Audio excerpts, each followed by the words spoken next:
Venga, Alla. Hello. Hi, thank you. First, can we do a big selfie because this is amazing to have so many of you here. So smile, please. Yay. Okay, thank you. Yeah, it's all right, run away. Okay. Right, let me just press play. So first of all, thanks so much for coming. I know you're here for free food, but there will be no free food, unfortunately, today. So, yeah. So, I'm Alla. Some of you know me. I love food. So today I'm going to talk to you about how I made sort of my dream become a reality. And yeah, I'm just going to talk to you about my journey. Hopefully I'll inspire and motivate some of you. And yeah, you'll feel like, yes, I can do this and go and quit all your jobs tomorrow. No, I'm joking. Okay, so a little bit about me. I came to UK alone when I was 14 years old. My family was back in Latvia. I didn't speak English at all. So it was like a very, very challenging time for me.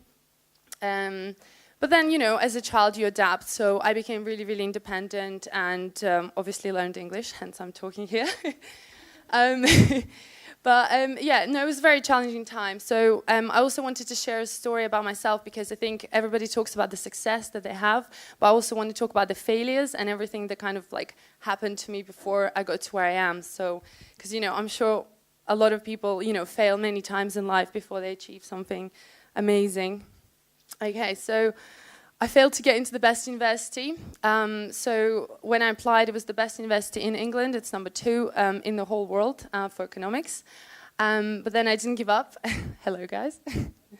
I didn't give up, so I decided to reapply again, redo my exams, and then I got in second time. So I got into London School of Economics. I graduated with management, which is completely different to what I do now.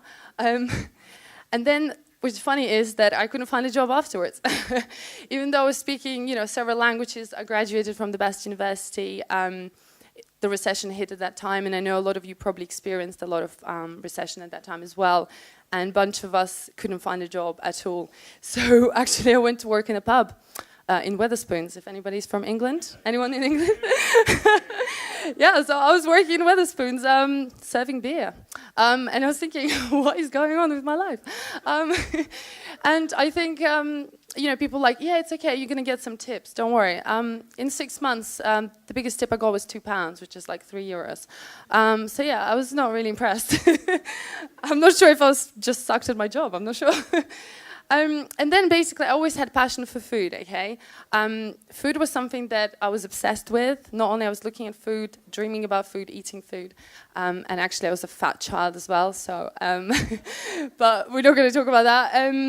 And yeah, and at university I was known for my best brownies in the world, so they were these juicy chocolate brownies, you know, very moist in the middle, very kind of crunchy outside, with like loads of chocolate in the middle. So people were always like obsessed with that. So then my friend was like, you know, you hate your job. So I had loads and loads of jobs. My last job was recruitment. If anyone done recruitment here, lift up your hand. Yeah. Oh, quite a few people. It's the worst job in the world, I'm sorry. It's literally, you know, it made me so drained. I was really depressed. You know that feeling when you kind of go to work and you really don't want to go to work, you kind of feel that sick stomach feeling. I don't know, I see a lot of nods here, so yeah. And yeah, I kept like making up excuses, you know, like, oh, I'm sick, or I have a doctor's appointment, and that turned into like 3 times a week, so. Then basically I talked to my friend and he was like, why don't you just do a video? You know, you love food, you're passionate about cakes and pastries and stuff like that. So, and I was like, yeah, actually, you know what, I'm going to go and try it. So I went home. I don't have the video here, but I do encourage you to watch the video. I will put a link later.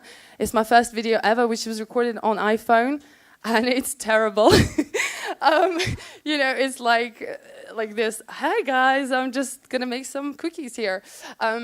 But, you know, I was passionate, so I think people could see that I loved food. And at that time, so I just decided, I'm just going to script to this. So at 25 years old, I decided to quit my job completely.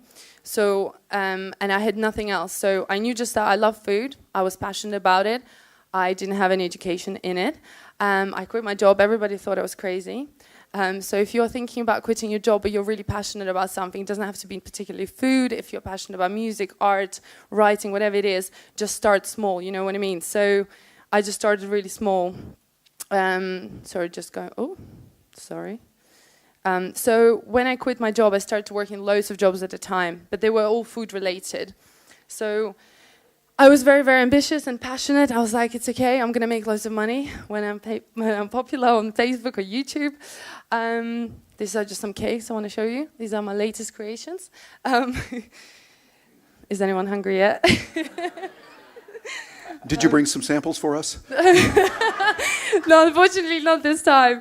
But if you, I know a bunch of you are from London. I do strongly encourage you to come to my supper club. You will be able to taste all this amazing food.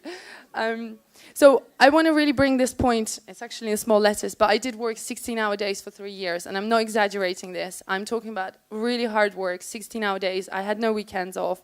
And work by work, I mean, I enjoyed it, so it didn't feel like work to me. So, you know, I was staying up till like late night, literally joining food Facebook groups and saying, hey guys, I love food, check out my pictures, can you subscribe to my blog? So this is what I did like for 3 years. So people think like, you know, how did I do it? This is how you do, you just promote yourself everywhere.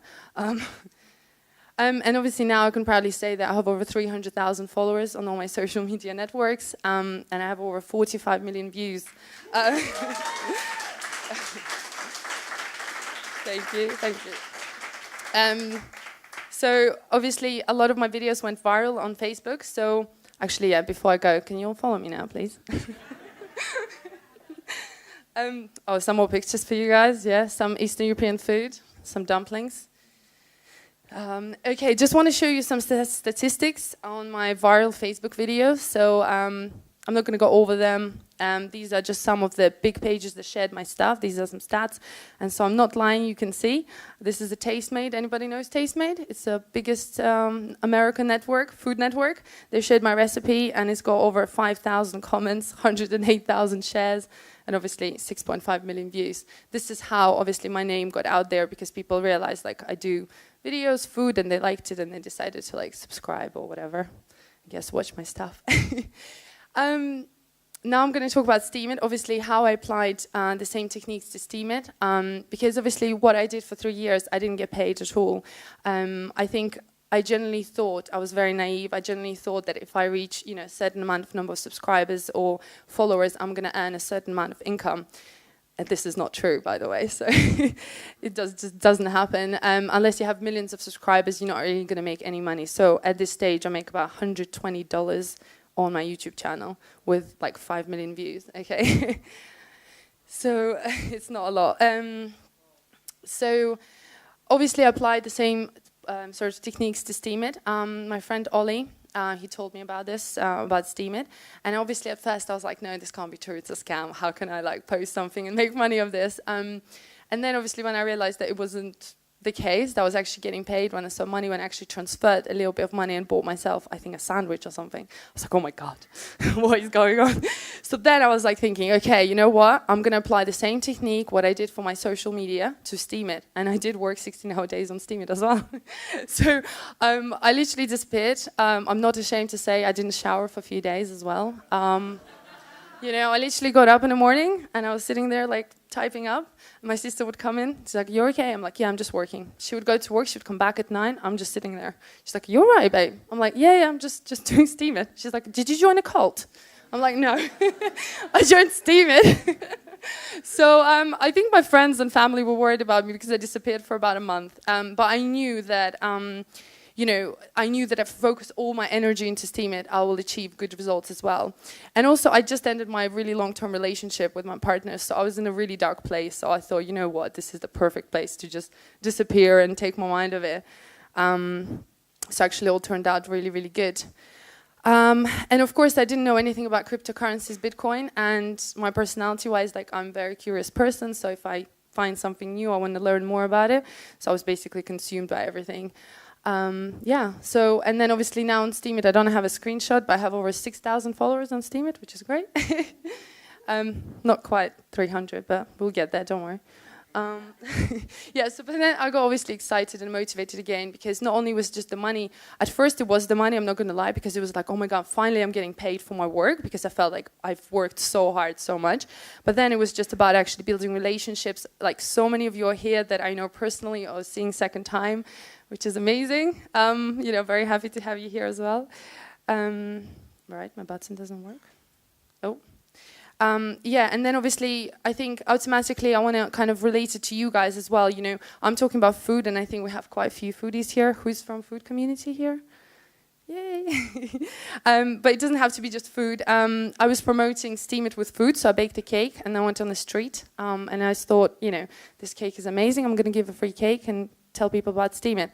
And after 3 hours, nobody wanted my cake, and I was like, okay, this is weird. Like, I don't know why. In London, for some reason, when you talk to strangers, people just don't talk to you back. They're like, go away. Why are you giving me free stuff? Like, I don't want to talk to you.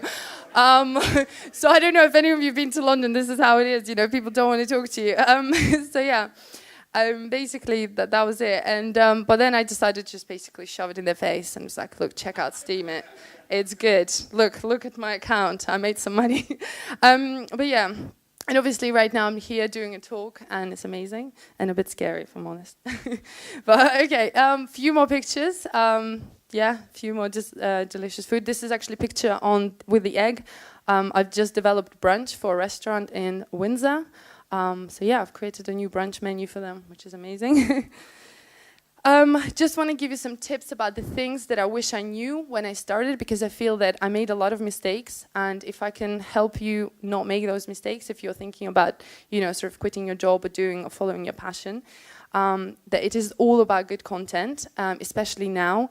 So make sure you invest into your camera, invest into good quality pictures, and do good stuff, because if you just do rubbish like I did for 1.5 years, it took me a lot longer to get where I am. Don't be shy or embarrassed. It doesn't matter what you do, you know, whatever you're into. Don't think what people might think of you. You know, you're going to improve. You're not going to be amazing when you start, but you're going to improve because you're going to learn as you go, and you're going to progress further. Next thing, that it is not easy at all. Okay, really, this is something that I come across a lot because people ask me like, how did you do it? It's really hard. I've been going through ups and downs for a very long time. And even still now, I could say that, you know, it's not like I'm sitting here like, oh, this is so easy. You still have to work a lot, and it's always ongoing work. But because I'm passionate about it, I don't mind it, I guess. And yeah, and don't be naive like I was. Don't think that if you reach a certain number of subscribers, you're going to make, you know, a certain amount of income. It's all really hard work, and eventually somebody is going to notice you, hopefully, or you need to go out there, meet new people, and, you know, get those opportunities.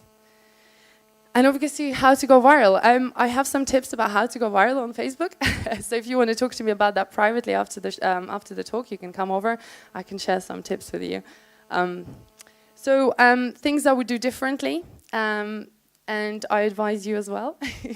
I wish I didn't compare myself to others, and this is a really strong point I want to mention, because we all do it now. It's really hard not to do it because of social media. You know, you scroll through your Facebook, Instagram, even Steemit, whatever, you always compare yourself to others. You think everyone else is doing better, everybody else has better job, better pictures, I don't know, better life, but in reality it's just, you know, it's all fake. So don't compare it to others, stick to what you know, stick to what you do. If you're passionate, people will kind of notice it. And again, work really hard. If you're working very hard for 1 week and then you expect the results to come, it's not going to happen. You have to work hard. Like I worked for 3-4 years and I'm still working. For the last sort of 3 months, I've been working 7 days a week just because I got new opportunities, and I just didn't want to say no. Yeah, and Steemit obviously is a perfect platform for you to kind of be heard and seen and be noticed. It's still quite a small platform in my eyes. And if you're good at something, then just kind of do it. Do what you do. Build your community. So in food, I think, you know, there's only a few people that are really amazing. And then we want to build like a bigger food community. So I was a bit inspired by the previous talk. So maybe I should make a food community as well. We'll see. So yeah, and just get really good at that and build your base. And, you know, success is not built overnight. It is really hard work, it's demanding, and it has a lot of sacrifices. You might not be able to go out on a, you know, Friday night till 7 in the morning and then be hangover for 2 days. If you want to have something in life and achieve something, you have to work, as boring as it sounds, but you just have to work. It's just things just don't come, you know, on a play. I mean, for some people maybe, but then it's quickly gone. My top tips, okay, this is really important. Just start, don't delay it. I meet so many people as well that talk to me, oh, I have this amazing business idea, or I want to do this, and then they talk about it, and a year later they're still talking about it. Just start today, tomorrow. Like, I'm not talking about, you know, like, because it's challenging, you know, if you're passionate, let's say if you're passionate about music or writing, and someone says to you, just start. Obviously, for you to start a YouTube channel and record everything, it sounds really overwhelming. So I would suggest just write a little plan. Do like dedicate 1 hour a week to your passion, dedicate 2 hours the next week, 3 hours, and then it's going to feel like you're doing it step by step rather than you kind of jumping in there straight away. Does this make sense? Yeah. And be unique. Of course, we're in a world now that a lot of people are similar and copy each other. So you have to be unique. You have to do something that nobody else really does. One really good example I can give you: wear something weird, or just I don't know, like I know this guy who just started doing YouTube videos topless, and he's grown me in like 1 year. So, you know, do something, wear some yellow or weird shirt, and you're gonna be popular as well. And also be inspired by competition, you know. Don't look in competition and again compare yourself, which I did, I'm gonna admit. But just be inspired by them, so sort of see what are they doing, can you kind of do similar stuff, or what can you do to kind of become sort of better than them, be ahead of them. Another thing, don't judge anyone. Being on social media is quite hard. I get a lot of judgment, I get a lot of comments, and obviously at first it was really hard to deal with it. But people don't know my story, they don't know where I've come from, they don't know what I've been through. So obviously if you look at it and think, oh yeah, you have a lot of followers, it's nice. But it's not been an easy journey for me. So the advice I give, just don't judge anybody before you kind of meet them and actually talk to them and know what their story is. Okay, that's a bit of salmon for you there. Sorry, that's sea bass. I have 2 minutes left. Anybody has any questions? Yep. Alla, thank you for your talk. Hearing that you studied management at LSE makes it all make a lot more sense to me now. I think early on I definitely noticed your rigor, your self-discipline. And so on that note, I wanted to ask, and you can answer this very abstractly, but I'm very curious how you manage yourself on a day-to-day basis, what kind of a typical life of allasyummyfood is like. Because it seems like you're doing a lot of things simultaneously, right? Things in real life, online, multiple platforms. And that's a huge burden for people who want to attack a subject from multiple angles. So I'm curious on your take on it. The advice I would give is to stick to just one platform. There's like 5 or 6 platforms now, you know, Facebook, Twitter, Snapchat. I have to do them all. Just do one and be really good at it. And in terms of time management, I think I'm very organized. So what I do suggest, maybe I'm just a bit of a freak, but I like to really plan out every hour of my day, so I know exactly what I'm doing and stick to that schedule. So I wake up at 9 and I literally write down 9 o'clock, wake up, have breakfast 9:15, and then you kind of have the whole day. And you don't really stick to it 100% all the time, but you stick to it about 80% of the time, and that helps me kind of be on track.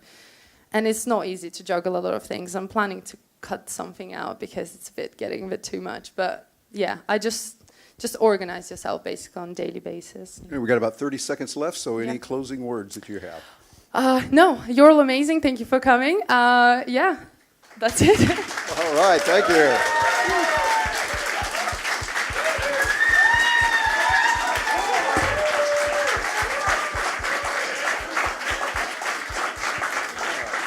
Спасибо большое. Очень хорошо.